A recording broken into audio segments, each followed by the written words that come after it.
I'll tell you that the expectation from the viewer when they're watching their TV is that connected TV is going to look the same as traditional, broadcast TV or cable, the pay TV. So that's our expectation, is that we can deliver on our viewers' expectations. But look, let's face it, with programmatic demand, we're working with SpringServe, who has a dedupe solution. We have other demand partners as well, but the majority of our revenue comes to SpringServe, but it's still not perfect.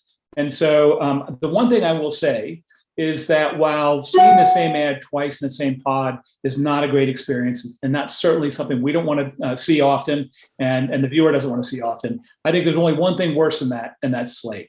And I know just from my own personal experience, when I'm watching TV and I see the "we'll be right back" and some music and it goes on for too long, that to me is the most heinous type of experience for a viewer. But I think the great news is the industry is working on this. We all recognize that there's an opportunity to improve, and that's what we're doing every day. We're looking at new technology.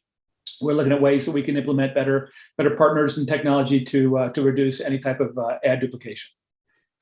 Well, that brings me to my next question about the importance of business rules, things like competitive separation, ad adjacency, and ad deduplication. Why are these rules so important in CTV, especially with programmatic transactions?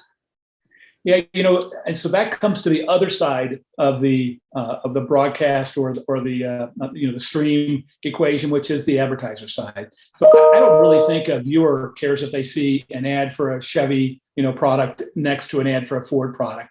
I'm not really sure that registers with them. But from an advertiser standpoint, it's very important to them. And so the industry has been able to deliver on that consistently. Again, in broadcast TV for many, many years. That's the expectation from the buyer. And so therefore, that's what we have to deliver on. So again, lots of technologies come into play, and we're working together right now. We're working with Addressable Linear and starting to launch that. And that's a challenge. The ad or competitive separation is a bit of a challenge right now, which is why we're still kind of in the proof of concept and test mode. But look, this is important for advertisers, and therefore it's important to us. Well, as much as we talk about fragmentation in the media marketplace, we're also seeing convergence between CTV and traditional TV. So as this convergence happens, how does that change media buying and selling? And what are some of the big opportunities you're seeing at EW Scripps? So, today buyers are looking for a unique reach. They're looking to for new audiences. The beauty of a lot of these connected TV audiences, they're streamers that you may not be able to reach on broadcast or pay TV. And so we're working together to deliver and package that audience. Primarily today with connected TV. I mentioned addressable. We're working on the addressable linear piece.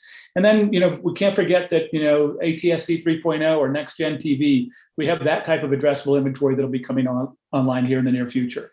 We're going to get to a point where there's a convergence, and it's really just going to be TV, right? So TV impressions or addressable TV, and I think there will still be a need, from a buy side for broadcast and for networks. But I also think that there will be a huge demand, and we see it today in connected TV, a huge demand for addressable audiences. It's just going to happen across multiple platforms. That makes sense? Yeah, and finally, Tom, I really appreciate your taking the time today to talk to us. So finally, what do you see in the future for CTV advertising and monetization? Do you have any bold predictions or any items on your wish list, anything you'd like to see?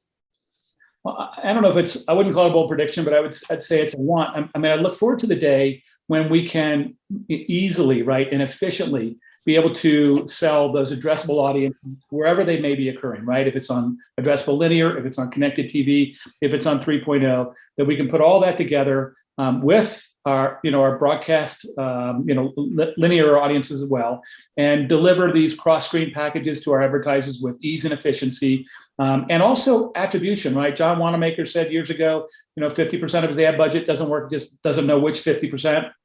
Or which half, and we're getting to a point where the granularity and attribution is wonderful. So, I see a day when all this comes together, cross-screen, cross-device, with tremendous data on where the audience saw the ad and what the outcomes were from that. And so that today is what I'm looking forward to.